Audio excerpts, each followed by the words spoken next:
All right, experimenting day. I seem to be having a lot of these guys. We're gonna mess around with this mold again in these bowls and test some theories out that came out in the comments.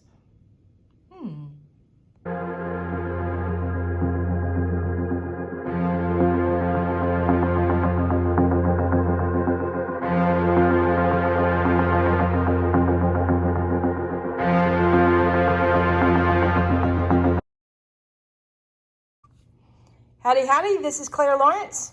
All right, so I took a big silicone mat and quick coat and wrapped this tumbler around and pulled the mat off, and I got this amazing texture.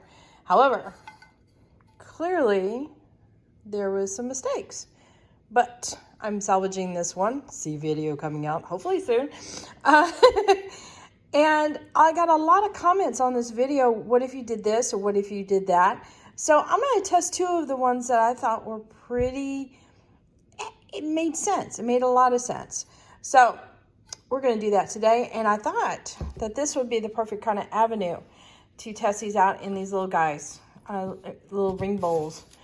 And what I'm going to do, okay. So in order to keep these straight, I am going to create these tags where this is just painter's tape, you know, this is obviously the sticky side up, and then I put another little bit of painter's tape on top, and I'm going to write on here the two options. So this one will get attached to one bowl, and I'll make another one to get attached to that bowl. So let me get doing that so that way I can explain what we're going to do.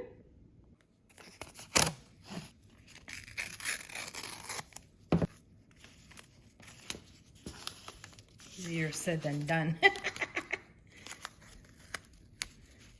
You know, I could have probably just folded over the end of it and that would have worked too, but no, I have to go for the harder route because why not? All right, got it. Yay. All right, squish. See, now you can see the tag and we know exactly which one this one is. Here's the other one. Stick. All right. All right, let me talk you through my plan. All right, so I was thinking of applying Resin Texture to the bottom of this. And I thought a great way to do a test is to have some way where it was walled up on the sides. And then it dawned on me, it's like, well, why fight being walled up? And let's just go ahead and use a bowl and it will kind of, you know, trap it in that kind of confined area anyway, and we can test out both theories. So I made this little template a long time ago where I could just simply place it inside the bowl. And I'm going to cut two of these out, one for each. Oh, there you go. It just flapped right into there. What are the odds of that?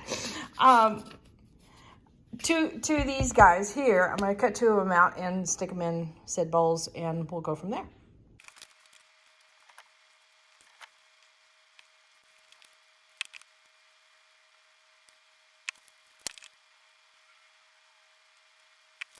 All right, so what I did before on this tumbler, now granted it was on the tumbler turner like so, I applied quick coat to the surface and then added this on top of it, allowed it to cure, then peeled it off, and that's how I got this texture.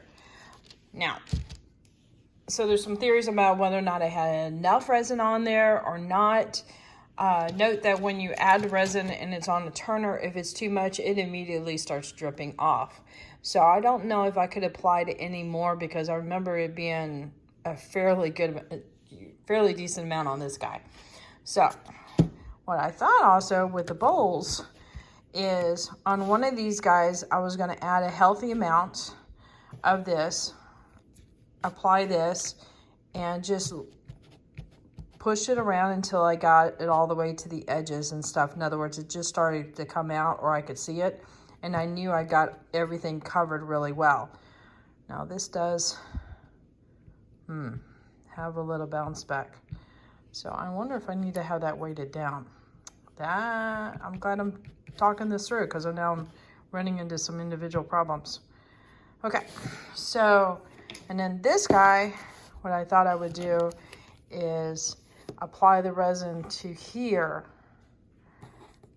flip it over, and just knowing I've got it worked into all the little nooks and crannies, then flip it over here, put it in position. Definitely wait. Well, maybe this bowl isn't as, okay, so the other one might be just really rounded out, and this one is not because it's not bouncing as much. Anyway, I'll apply a little weight anyway. So squish this down onto there, and then allow the resin that's had contact with this to adhere to that. So those are the two theories I'm going to test. All right, to make it more interesting, what I've done here is I applied a thin layer of acrylic paint, and actually the paint I used was Golden Fluids. Super, super pigmented, a lot of nice color. And just a hint, when you have a ridge like this, what I will do with the paintbrush is literally go up and kind of flick the edges.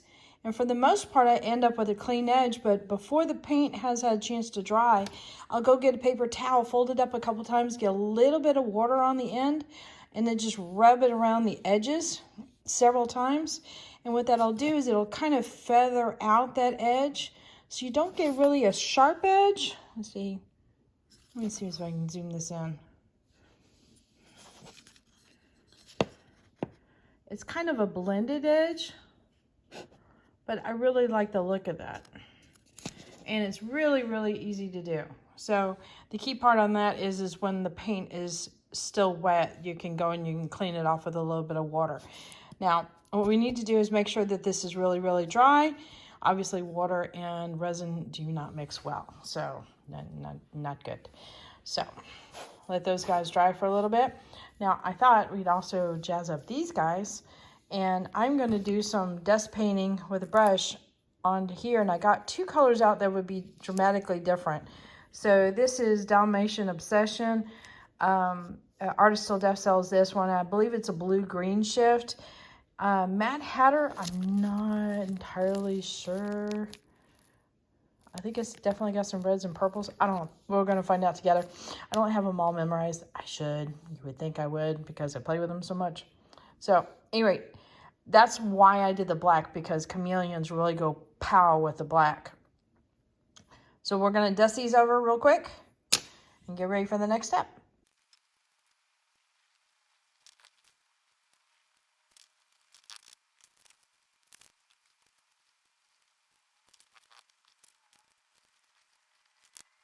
Okay, so I've got some Stone Coat Quick Coat mixed up, and I put in some black pigment paste from Just Resin.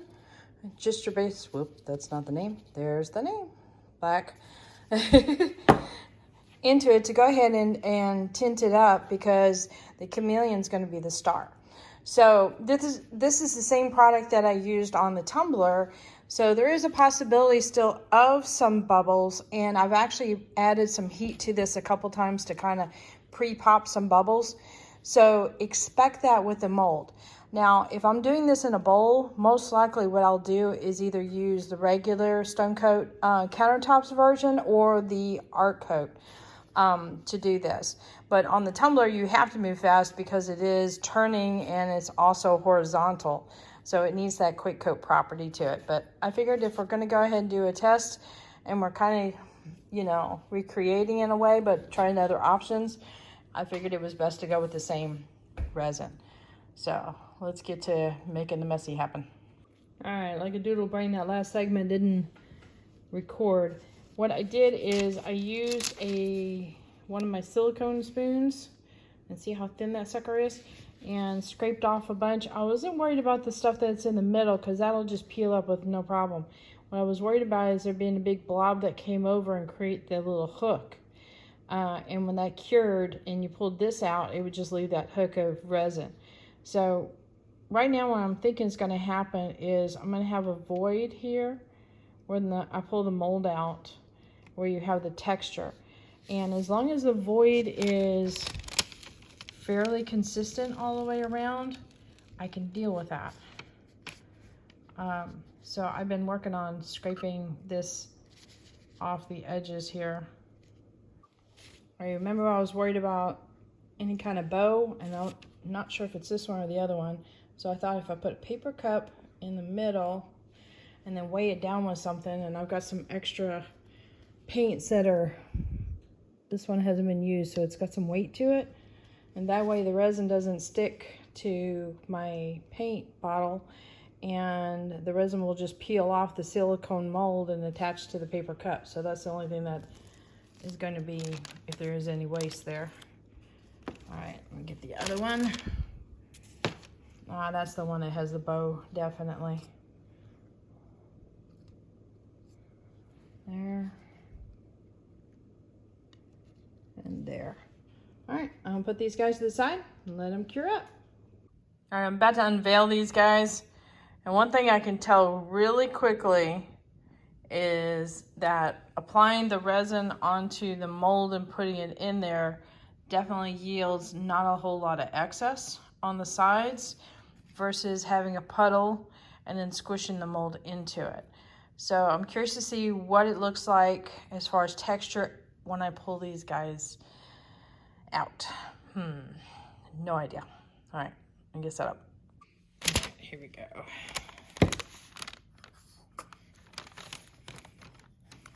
Okay.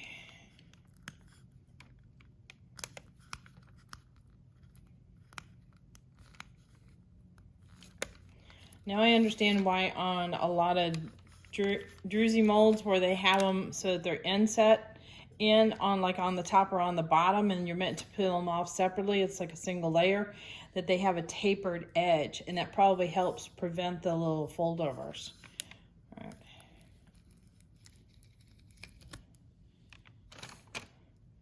Well, we got a lot of super pretty texture. A little part there.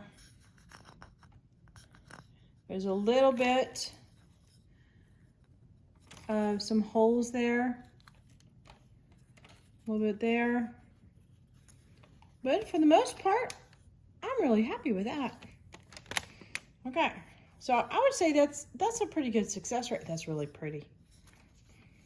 Okay, now for the second one. The second one I can already tell you is a little bit of a mess.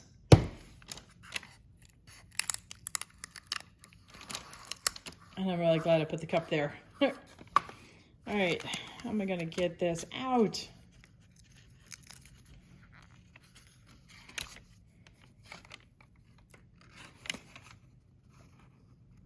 Okay. Ah, fingernails. All right, here we go.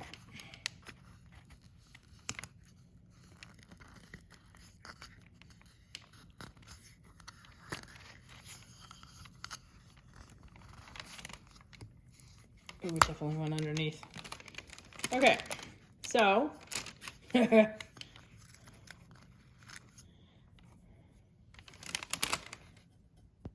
pretty clean. There's a couple little spots there. Got resin stuck to my hands from static cling. Little bitty holes there. Couple little dots there. So as far as how clean this mold is from that standpoint, I think this one did a better job. However, the downside is you've got this definite lip. Now, when I do a flick coat on this, or the next layer of resin, it's gonna fill in those gaps and not be much of an issue. And in this case, I would probably introduce a little bit of black resin to it. It'll be tricky, but I'll have to kind of twirl it around, get it to connect with the sides there, and see if it'll blend out a little bit. I don't know how I'm going to do that too much, or just work with another color maybe. I don't know, but that looks really pretty. I love this pattern. Let's see, I'm trying to remember which one was which on these guys. Both of them came out pretty clean. There's a little bit of chameleon there, a little bit more on this one. That was just static clean that made it attached to that. I guess that's a good, no, I was gonna say that's a good indication which one it was, but I don't know on those two. Yeah, this is the Dalmatian one. And this is the other color. I'm trying to remember what the other color was that I used. Eric, rewind the video. You'll get the name of it. But this will come out a lot brighter once I put in the next coat of resin. Oh, that's wild. You can see so much more blue in here, whereas I'm looking at it and I'm seeing deep reds and stuff. That's wild. Okay. On to the next part. All right, so I've got 2 colors mixed up. I've also got some clear on hand. The black is just resin black. And then it's a really dark purple, but it is Stone Coat Purple Mountain Metallic. It's a pigment powder. And then I tossed in a little bit of Grumpy. I don't know if it's gonna do anything, but I thought it might be a pretty combination, especially with it already shifty in there. So let's get started and see what we can do with this. All right, first things first, put some clear resin in here.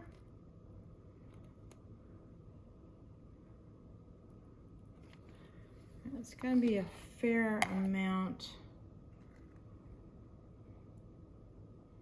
This one I might have to do too because of the way it goes up on the sides, and that's okay.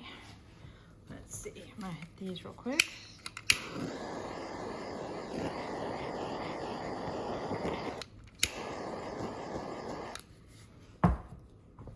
And the other thing I'm gonna do is, since I painted them up on the edges, I'm gonna go ahead and tilt this just to get it up to the edge. And that kind of acts like a varnish where it locks in that acrylic paint.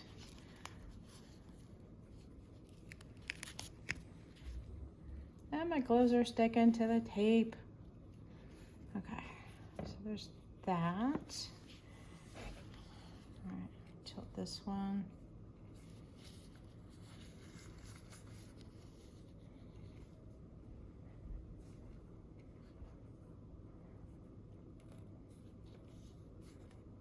Whoop. All right, gotta be mindful of the tape here. Hang on a second, I might have to go off camera for just a second.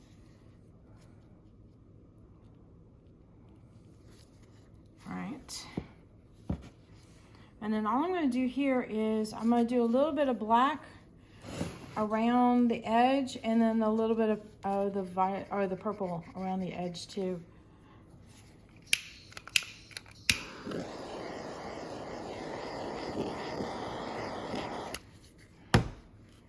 And that will help it connect all that stuff together as far as what I've got painted in the background. And then what I'm adding to it. I don't want to do too much color. I can see that so much. A little bit of that.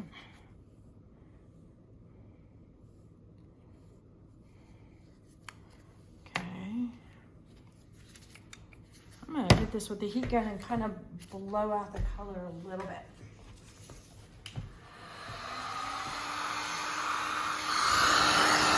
Heat it up, heat it up, and then I'm just gonna kind of smoosh it around. And that feathers out any edges, so it's not looking like it just got dripped off of a stick. All right, I'm gonna push this to the side. And I'm just gonna swirl this around just a little bit. Some of the purple may adhere to the side, some of it might not. Yeah, that's doing exactly what I was hoping. So it kind of camouflaged the edges. I'm gonna bring you in closer when I'm done. Let me go ahead and do the same thing with this one.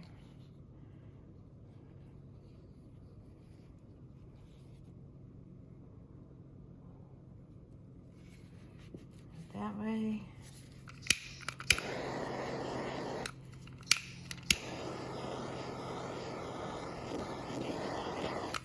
Miss my little dragon torches. All right, let me bring you in. Okay, so I may have to torch this one a couple times. Well, you see how you get a little bit of peekaboo of the texture down below? And nice soft edges there. Don't even know I had an issue. Same thing with that guy. And I think the deep purple was a good call. yeah, I'm happy with that. So I'll have to see how these guys cure up. Actually, what they're looking like right now, because they're so small, I usually don't do a second coat on top if I don't need to. Because most of the time, you know, you're not using these guys to eat off of. You're using them for, like, I don't know, throwing a couple trinkets or just something pretty to have around. So these could be good to go just like that. I'm happy with that. All right, there you go.